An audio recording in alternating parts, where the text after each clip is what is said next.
Hello বন্ধুরা, রঞ্জিতার ঘরোয়া রান্নাঘর থেকে তোমাদের সবাইকে স্বাগত জানাই। আজকে তোমাদের জন্য নতুন একটা রেসিপি নিয়ে এলাম, আমের আচার। প্রথমে আমি আমগুলোর খোসা ছাড়িয়ে নিচ্ছি।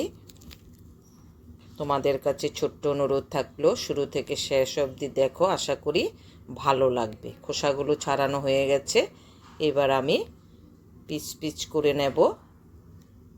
এখন বাজারে অনেক কাঁচা আম পাওয়া যায়,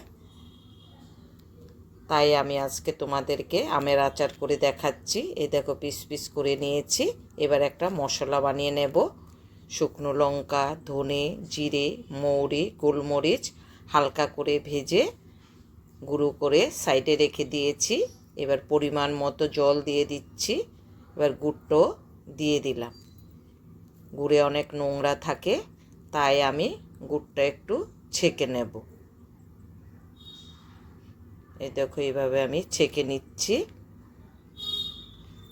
অনেকে চিনি দিয়েও আমের আচার বানায়, তবে গুড়ের আচারটাই খেতে বেশি ভালো লাগে। এবার সর্ষে তেল দিয়ে দিলাম। তেলটা দিয়ে আচারটা বানালে অনেক দিন থাকে। দুটো শুকনো লঙ্কা ভেঙে দিয়ে দিলাম, পাঁচফোড়ন দিয়ে দিলাম, দিয়ে হালকা করে একটু ভেজে নিচ্ছি। এবার আমি আমগুলো একটু রোদ্রে শুকিয়ে নিয়েছিলাম, এবার আমগুলো দিয়ে দিচ্ছি। দিয়ে তেলের সঙ্গে ভালো করে মিশিয়ে নেব। এইভাবে আচারটা বানালে অনেক দিন ঘরে থাকে। নুন দিয়ে দিলাম পরিমাণ মতো, একটু হলুদের গুঁড়ো দিয়ে দিলাম, দিয়ে একসঙ্গে মিশিয়ে নেব। যদি আমার রেসিপিটা তোমাদের ভালো লাগে, তোমরা এইভাবে করে দেখতে পারো। এবার আমি গুড়টা দিয়ে দিচ্ছি,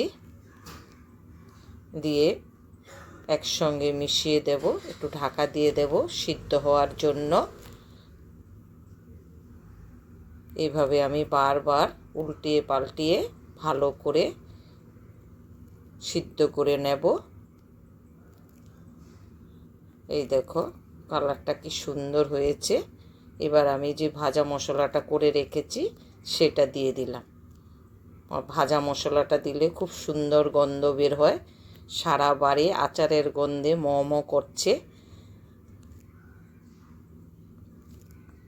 আচারটা আমার হয়ে এসছে। এবার আমি একটু ভিনিগার দিয়ে দিলাম। ভিনিগারটা দিলে অনেক দিন ঘরে থাকে, আচারটা নষ্ট হয় না।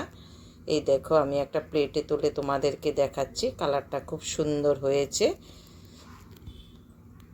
যদি তোমাদের ভালো লাগে, তোমরা এইভাবে বানিয়ে খেও।